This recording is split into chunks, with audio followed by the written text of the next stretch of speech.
vous êtes-vous déjà demandé pourquoi certaines personnes semblent réaliser tout ce qu'elles veulent, alors que d'autres ont du mal à s'en sortir? Peut-être avez-vous tout essayé, vous travaillez dur, vous faites des projets, mais les résultats ne se voient pas. La réponse réside peut-être dans quelque chose de très ancien, mais extrêmement pertinent pour notre époque. C'est comme si un trésor de sagesse attendait d'être découvert. Imaginez si vous pouviez accéder au principe de l'un des hommes les plus riches et les plus sages de l'histoire, quelqu'un qui, tout au long de sa vie, a affronté les plus grands défis et réalisé tout ce dont beaucoup d'entre nous rêvent. Cette personne est le roi Salomon, qui nous a laissé de précieuses leçons sur la prospérité, le succès et sur la façon de construire une vie qui en vaut vraiment la peine. Maintenant, voici l'avertissement, la plupart des gens ne suivent pas ces principes. Ils tombent dans les pièges du manque de sagesse et agissent de manière impulsive, ce qui finit par conduire à la frustration et à l'échec. Et toi? Resterez-vous à l'écart ou choisirez-vous d'utiliser ces connaissances à votre avantage?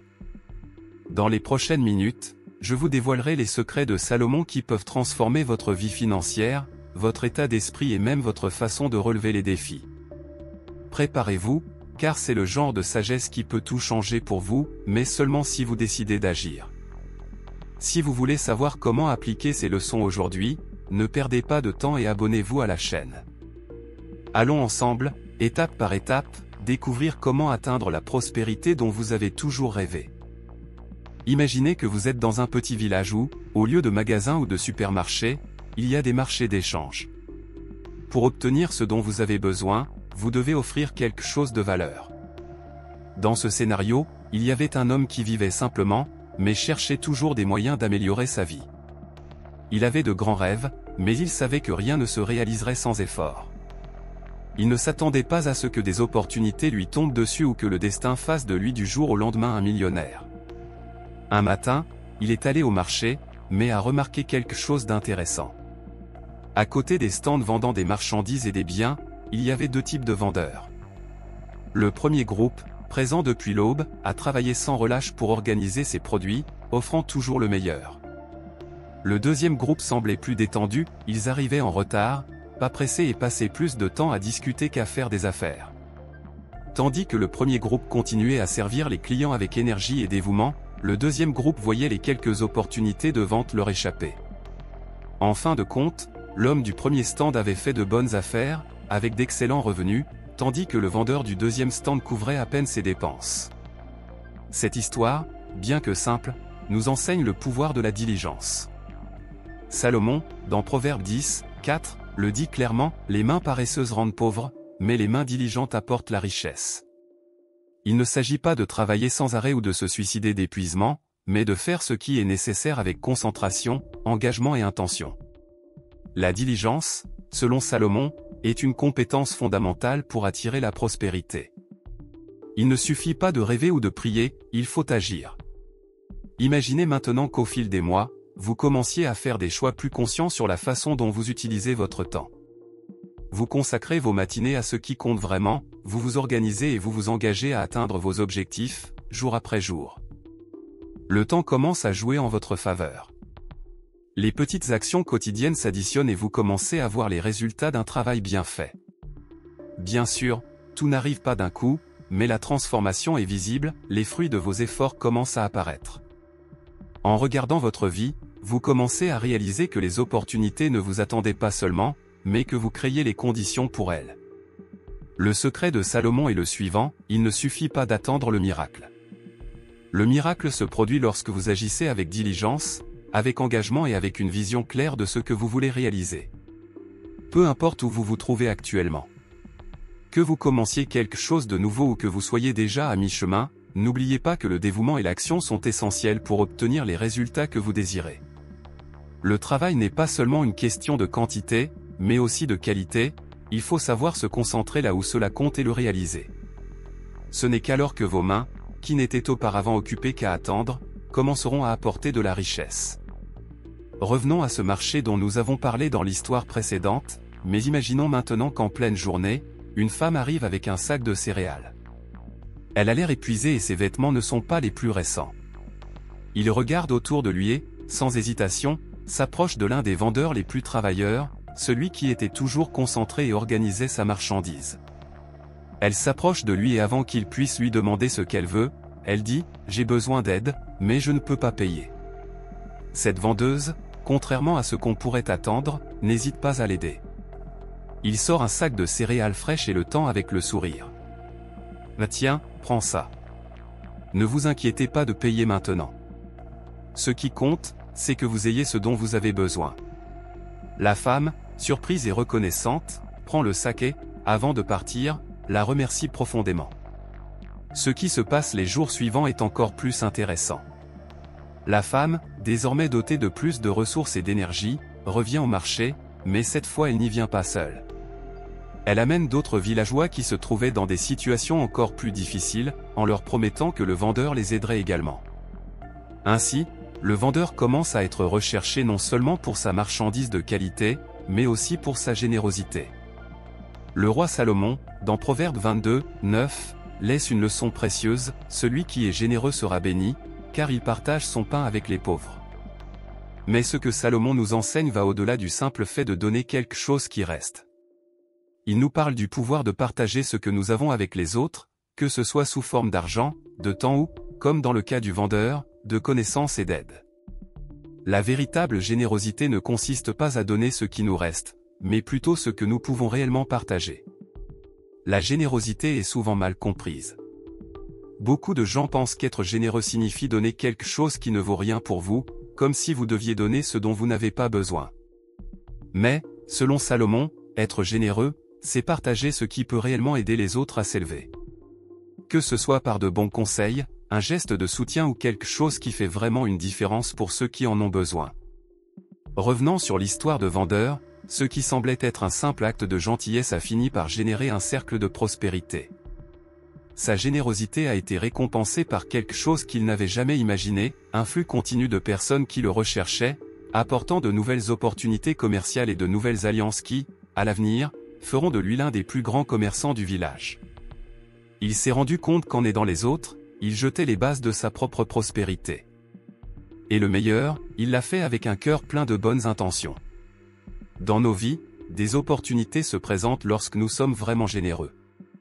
Pas seulement avec l'argent ou les biens matériels, mais aussi avec notre temps, nos connaissances et même notre attention. Lorsque vous aidez quelqu'un, que ce soit avec des conseils judicieux, une parole amicale ou même en ouvrant des portes à des opportunités, vous faites non seulement du bien aux autres, mais vous créez également un espace pour que votre propre prospérité se manifeste. La générosité est une énergie qui circule, qui vous revient multipliée.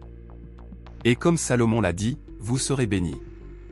Cela peut prendre la forme de nouvelles opportunités, de nouvelles amitiés ou même de récompenses inattendues venant d'endroits que vous n'auriez jamais imaginés.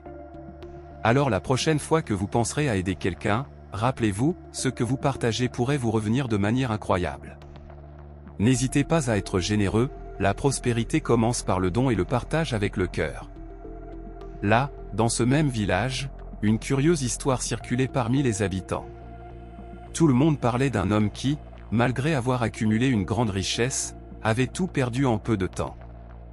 Il avait gagné une grosse somme à la loterie, et pendant un moment, il semblait que rien ne pouvait aller mal.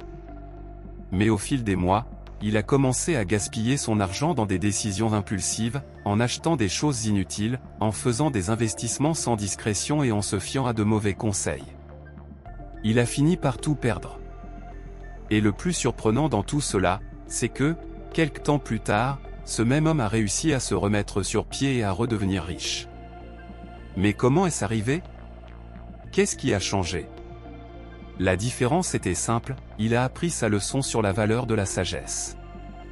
Il s'est rendu compte qu'en fin de compte, l'argent à lui seul n'est pas une garantie de prospérité. C'est lorsqu'il a commencé à rechercher la sagesse de mentors, à lire l'expérience des autres et à se former véritablement sur la façon de gérer ses finances qu'il a pu non seulement regagner ce qu'il avait perdu, mais aussi multiplier sa richesse de manière solide et sûre. Chemin. C'est exactement ce qu'enseigne le roi Salomon dans Proverbe 17, 16, « À quoi sert l'argent dans la main d'un insensé s'il ne recherche pas la sagesse ?» Salomon savait que sans sagesse, même le plus grand trésor serait perdu. Il a observé de nombreux exemples autour de lui, des gens qui possédaient des richesses, mais les dépensaient sans discrétion, sans planification, sans vision. Pour lui, la sagesse était la base de tout. Cela ne sert à rien d'avoir de l'argent si vous ne savez pas comment l'utiliser au mieux. Imaginez qu'au lieu de simplement accumuler des biens matériels ou des richesses momentanées, vous vous consacrez à en apprendre davantage sur ce qui fait réellement la différence. Cela pourrait impliquer de lire des livres sur votre domaine d'intérêt, de demander conseil à des personnes qui réussissent ou même d'investir dans des cours et des formations qui vous rendent plus capable et préparé à relever les défis qui se présentent. Ce processus d'accumulation de sagesse n'est pas rapide. Cela peut prendre du temps et être exigeant, mais c'est précisément cet investissement dans la connaissance qui génère les plus grandes récompenses à long terme. Lorsque vous avez de la sagesse, vous savez quand agir et comment agir. Vous reconnaissez les opportunités que les autres ne voient pas, évitez les erreurs courantes et prenez des décisions plus affirmées. Et lorsque vous faites cela, la prospérité devient naturelle dans votre vie. En revenant à l'histoire de l'homme du village, il a appris à ses dépens que la sagesse était ce qui le ferait vraiment grandir. Et, en investissant dans son développement personnel, non seulement il a récupéré ses pertes, mais il est également devenu plus intelligent dans ses choix, toujours à la recherche de plus de sagesse, ce qui lui a permis d'atteindre une prospérité encore plus grande. Il a en effet compris que la sagesse est la clé d'un succès durable. Alors, comment pouvez-vous appliquer cet enseignement dans votre vie? Au lieu de simplement rechercher de l'argent ou un succès immédiat, concentrez-vous sur les connaissances qui peuvent vous y mener. Étudiez, recherchez des mentors, lisez, apprenez des erreurs des autres et, surtout, cherchez à comprendre comment le monde fonctionne dans tous ces domaines, qu'ils soient financiers, émotionnels, professionnels ou personnels. Plus vous serez sage, plus il vous sera facile de prendre les bonnes décisions et, par conséquent, d'attirer la prospérité. La sagesse est le fondement de la véritable richesse, et elle va bien au-delà de la simple accumulation d'argent. Lorsque vous apprenez à prendre les bonnes décisions, la richesse devient une conséquence naturelle de votre voyage. Il y avait une personne qui, malgré beaucoup d'efforts et de dévouement, a commencé à se rendre compte que ses projets n'aboutissaient pas aux résultats escomptés. J'avais l'impression qu'il manquait quelque chose, mais je ne comprenais pas quoi. Lors d'une rencontre avec un mentor plus expérimenté, on lui a rappelé un principe puissant: les plans échouent faute de conseils, mais ils réussissent lorsqu'il y a de nombreux conseillers. En entendant cela, il est devenu clair qu'au fil du temps, elle avait ignoré la sagesse de ceux qui avaient vécu des expériences similaires. En réalisant cela, elle a commencé à rechercher activement des conseils auprès de personnes qui avaient déjà réalisé ce qu'elle souhaitait. Il ne s'agissait plus de tenter de réinventer la roue, mais d'apprendre de ceux qui connaissaient déjà le chemin. Au fil du temps, il a découvert que la vraie sagesse vient du fait de s'entourer de ceux qui ont le plus d'expérience et de connaissances. Ces conseils ont non seulement évité des erreurs, mais ont également aidé à prendre des décisions meilleures et plus rapides. Le succès était donc le résultat d'une combinaison d'efforts et de sagesse acquise auprès de ceux qui avaient déjà suivi le même chemin. Même s'il faisait vraiment de gros efforts, il y avait quelque chose qui n'allait toujours pas. Les travaux ne semblent pas avoir généré les résultats escomptés. C'est alors que cette personne s'est souvenue d'un enseignement crucial: tout travail acharné apporte des bénéfices, mais le simple fait de parler mène à la pauvreté. Cette phrase est devenue un sujet de réflexion profonde, car elle a révélé que, même si l'effort était essentiel, il devait être combiné avec l'intelligence et la stratégie. Le premier changement concerne la façon dont il organise son temps. Au lieu de travailler sans discernement, il a commencé à se concentrer sur les activités qui faisaient vraiment la différence. Il a appris à mieux planifier ses actions, à prioriser ce qui compte vraiment et à rechercher l'efficacité dans tout ce qu'il entreprend. De plus, il a investi dans son amélioration continue, en acquérant de nouvelles compétences et en se mettant constamment à jour, ce qui lui a permis de prendre des décisions plus intelligentes et plus stratégiques. Le secret n'était pas simplement de travailler plus, mais mieux, avec concentration, qualité et intelligence. Chaque décision est devenue plus éclairée et chaque effort plus productif. Au cours de son voyage, cette personne a également rencontré la paresse, un ennemi silencieux, qui se manifeste souvent par une envie de repos ou de report des tâches. Il se souvient d'un avertissement important: la paresse conduit au sommeil profond, et le paresseux aura faim. Cette leçon a été un choc car il est devenu clair que pour atteindre vos objectifs, il fallait plus que simplement rêver. Il fallait agir, chaque jour, sans baisser les bras. La paresse est souvent déguisée en besoin de repos, mais la véritable récompense vient d'une action constante et disciplinée. Cette personne a commencé à développer l'habitude de ne pas céder aux moments de faiblesse, mais de travailler avec concentration et énergie, même lorsque les circonstances exigeaient une pause. Avec chaque jour d'effort continu, elle s'est rapprochée de ses objectifs et a commencé à comprendre que la vraie récompense vient à celui qui persévère, sans laisser la paresse devenir un obstacle. Elle commençait à comprendre l'une des lois les plus immuables et universelles de la vie, ce que vous semez, vous le récoltez. Il n'y avait aucun moyen d'échapper à cette vérité.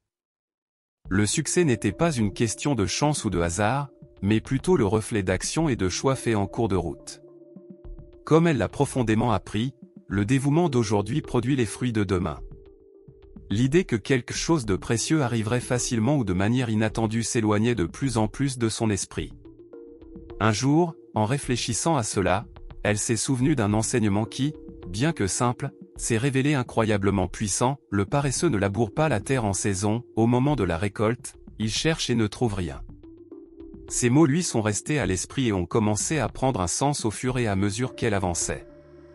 La vie ne consiste pas à attendre le bon moment ou à compter sur la chance, mais à être prêt à travailler, au bon moment, avec engagement et stratégie. Elle a compris qu'il ne suffit pas de souhaiter que les fruits apparaissent. L'action doit être constante, disciplinée et surtout menée au moment opportun. Il y avait quelque chose de magique dans la routine des semis, même lorsque les résultats n'étaient pas immédiatement visibles. Chaque petite tâche, chaque effort quotidien, chaque apprentissage étaient des graines qui étaient plantées. Elle a vu que, pour récolter de grands fruits dans l'avenir, il était essentiel de semer sans se décourager, même les jours où il semblait que rien ne se passait. Les travaux devaient être effectués au moment opportun. Par exemple, vous ne pourriez pas attendre que le succès vienne spontanément si vous négligeriez le travail acharné qui devrait être fait maintenant. Le secret était de réaliser, avec attention et persévérance, ce qui devait être fait chaque jour, même si les résultats n'apparaissaient pas immédiatement. La patience était alors l'une de ses plus grandes alliées. Elle savait que si elle voulait récolter quelque chose de significatif, elle devait s'assurer que son dévouement était constant, jour après jour. Mais il ne s'agissait pas seulement d'efforts physiques. Le processus de semis impliquait également de la sagesse, des choix et de la planification. Les décisions qu'il prenait chaque jour qu'il fallait apprendre, avec qui s'associer, comment passer son temps étaient des graines qui, avec le temps, porteraient les fruits souhaités.